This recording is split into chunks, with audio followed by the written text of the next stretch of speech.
Hello everyone, সবাই কেমন আছো? আশা করি সবাই খুব ভালো আছো। আর দেখো, জামাই ষষ্ঠীর জন্য আমার হাজব্যান্ডের জন্য ওই শার্টটা কিনেছি, আর বাবার জন্য কিনেছি ওই হালকা কালারের পাঞ্জাবিটা, আর মায়ের শাড়ি কিনেছি। মায়ের শাড়িটা কেমন হয়েছে জানিও। আর দেখো, আগের দিন রাত্রে আমরা চলে যাচ্ছি রেডি হয়ে। এখন 9:30 10টার ট্রেনটা ধরবো রাত্রে, মানে শুক্রবার, শনিবার দিন জামাই ষষ্ঠী।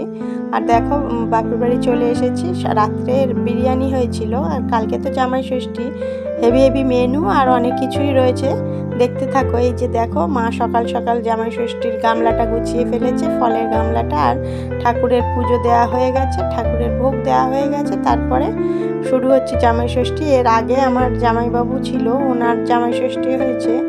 মানে প্রথমে জামাইবাবু যেহেতু বড়, আমার দিদি বড়, ওই জন্য জামাই ষষ্ঠীটা ওনার আগে হয়েছে, তারপরে আমার হাজব্যান্ডের হয়েছে। আর ওই যে আমার মা সবাইকে ষষ্ঠী টষ্ঠী দিয়েছেন। আর এই যে আমার হাজব্যান্ড রেডি হয়ে জামাই ষষ্ঠীটা হয়ে গেল। আর দেখো, আমার দিদি, আমার মা, দিদি রেডি হয়েছিল বলে ছবিটা তুলেছে। আর তারপরে দেখো, এখানে খাওয়া দাওয়া, সকালে টিফিনের পর্বটা শুরু হয়ে গেছে, বিভিন্ন রকম মিষ্টি আর ফল দিয়ে, আর মুড়ি হয়েছিল, ঘুগনি মুড়ি। আর দেখো, এখন শুরু হচ্ছে মাটন ম্যারিনেট করা, কেননা যেহেতু আমার মা মাটন খায় না, আমার দিদিও খায় না, আমি অল্প অল্প এখন রান্না করতে করতে শিখে গেছি খেতে।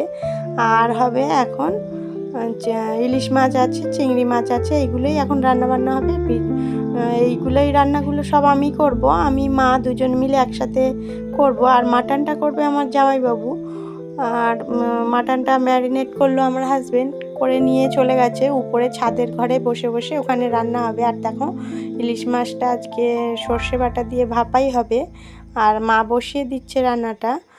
আর এখন তাহলে রান্না বান্না হয়ে গেলে সবাই মিলে খুব করে মজা করে খাওয়া হবে। দেখো, রান্না বান্না ফাইনাল লুক, এটা হচ্ছে মাটনটাও সুন্দর করে রান্না কমপ্লিট হয়ে গেছে। এখানে স্যালাড কাটা রয়েছে, ডাল রয়েছে, চাটনি রয়েছে, আলু ভাজা রয়েছে, আর রয়েছে চিংড়ি মাছের মালাইকারি যেটা হয়, ওইটা রয়েছে এখানে। এই যে এক কড়াই চিংড়ি মাছের মালাইকারি, আর তারপরে আছে ইলিশ মাছ সর্ষে বাটা দিয়ে ভাপাই, এই যে এটাও রয়েছে এখানে, আর রয়েছে ব্যাট ভাজা। তাহলে রান্না বান্না কমপ্লিট হয়ে গেছে, এখন সবাইকে খেতে দিয়ে দেবো।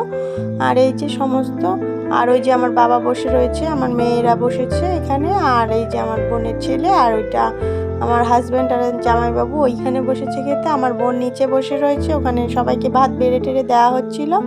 আর এইখানে সবার খেতে দেওয়া হয়ে গেছে। এই যে এখন খাওয়া দাওয়া শেষে হবে আইসক্রিম আর কোল্ড ড্রিঙ্কস তো রয়েছে। তাহলে বন্ধুরা, জামাই ষষ্ঠীর এই ব্লগটা কেমন লাগলো জানিও। দেখা হচ্ছে পরের মিনি ব্লগে।